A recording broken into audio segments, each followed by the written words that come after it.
Ang lahat ng barko na tumatakbo sa buong mundo ay isang negosyo. At lahat ng negosyo ay merong rehistro na nag-e-expire.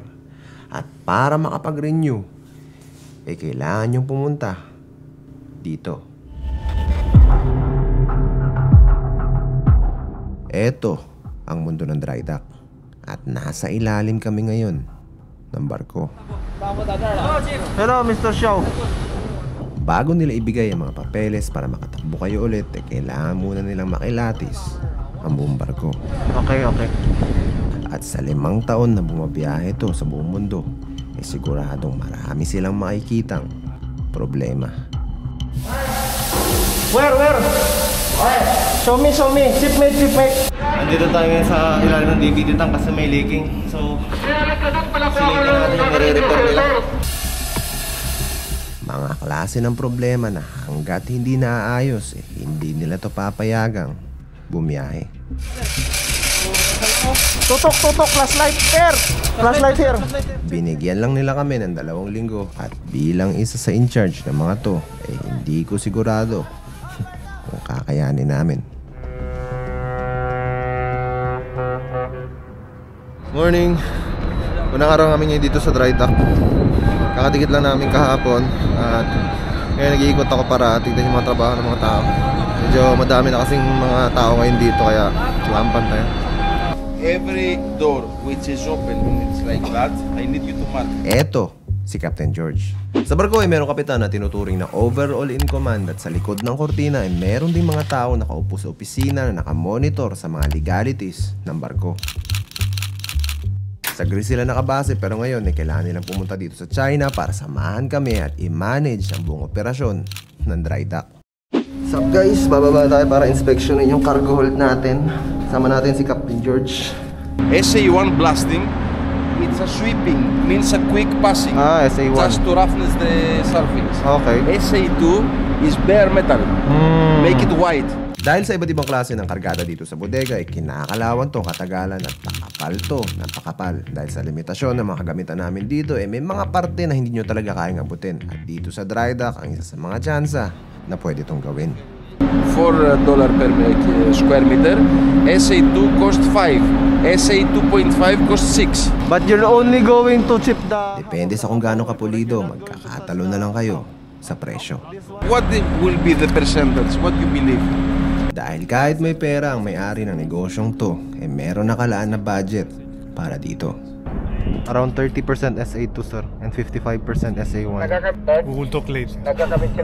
Explain later. I will explain you later. Okay. Sir, I'm going to go on ahead. I'm going to pump out the bilges now.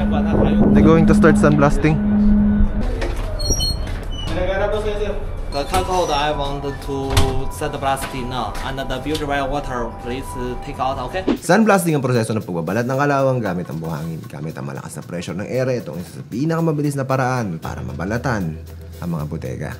Give me 20 minutes, I will pump out all. Patapos ka na ba? Diyan ko na umpisahan. Bago nila maumpisahan, kailangan mo nang maubos ang tubig sa mga bodega. Start na motor, Dave. Pakiobserbahan na lang, nagbawas. Dahil magiging magulo ang mga bakas na iiwan nito.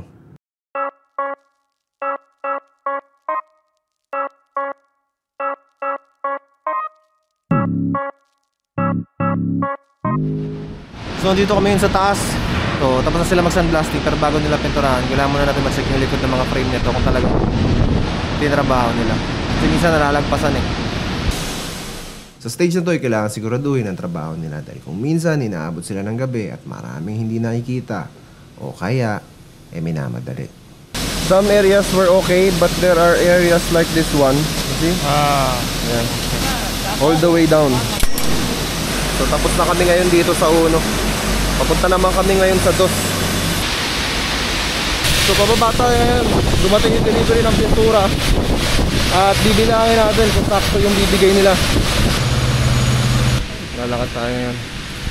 Sama natin itong dalawang to. Dito natin yung mga pintura. Hello. Okay, we'll count one by one. Ganito kadami ang supply ng pintura na gagamitin sa barko at kailangan bilangin kung tugma ang nasa resibo. Dahil minsan may mga issues dito na nakawan. This one all the way, no?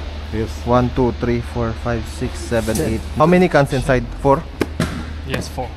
17 rows, correct. 45. 45, okay. I'll count. Thinner number 7, this one. 3, 6, 9, 12. Okay.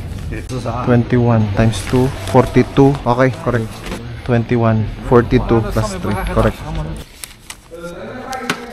At dahil tapos na ang sandblasting at ready na ang mga pintura, mauumpisahan na nila ang pagpapapogi.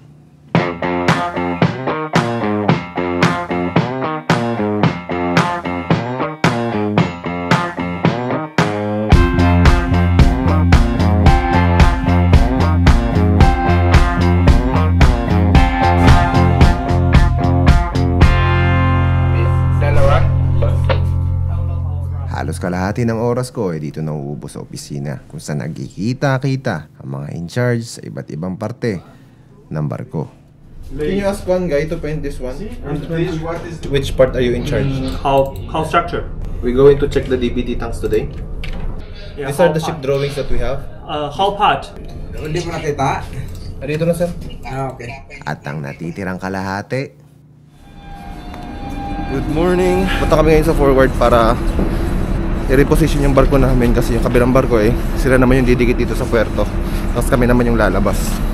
normally ang manebrada ng barko namin sa mga puerto ay isang dikit at isang alis. Pero dito sa dry dock dahil sobrang daming barko ang nakapila paulit-ulit namin tong gagawin. Isang barko ang alis at kami naman ang didikit. Pag may barkong darating kami naman ang tatabi. Babalik ulit pag natapos sila na parang barahang binabalasa. Nakakapagod pero sanay naman kami. Ang tanging nagpapahirap lang ang mga tao.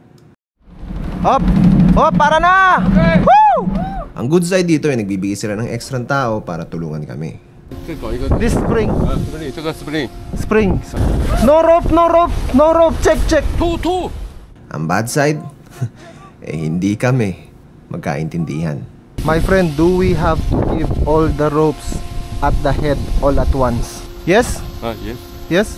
And then 3, 4. Spring. Yeah, spring, correct. 4. This one tombang. Okay. Matagal na namin ginagawa to pero sa lahat ng mga maniobrada, isa to sa pinakamagulo. Nangyari.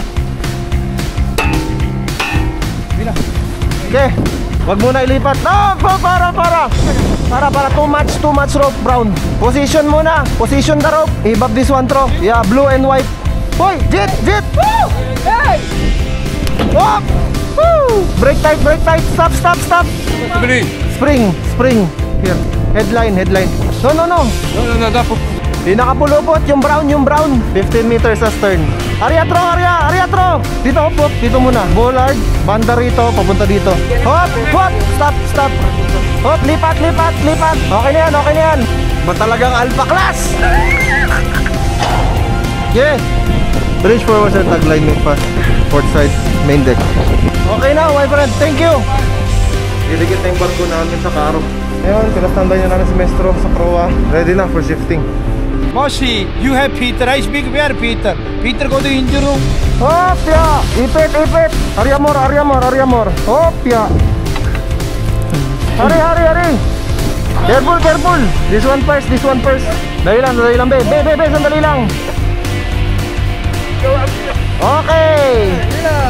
On deck, all lines on deck. Pero lines on deck. Hey! Captain sir, 3 lines lang tayo sa forward sir, no? Okay. Okay sir. Okay, Jeep. Where you want? What you want, my friend? Headline, this one. This one, headline. Spring, this one, we can use this one.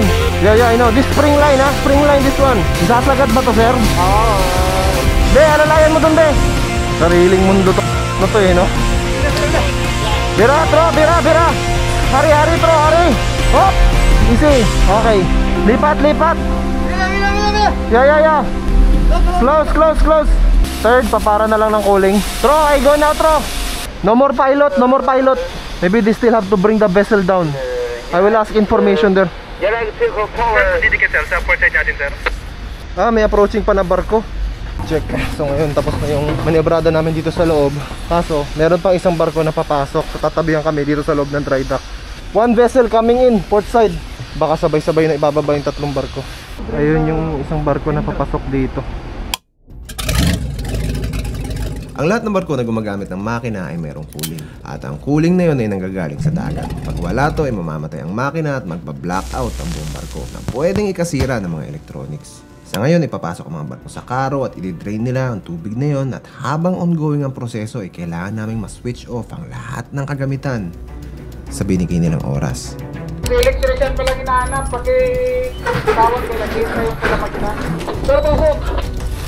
Leg, hinihintay ka ng taga-engine room para sa mag-blackout.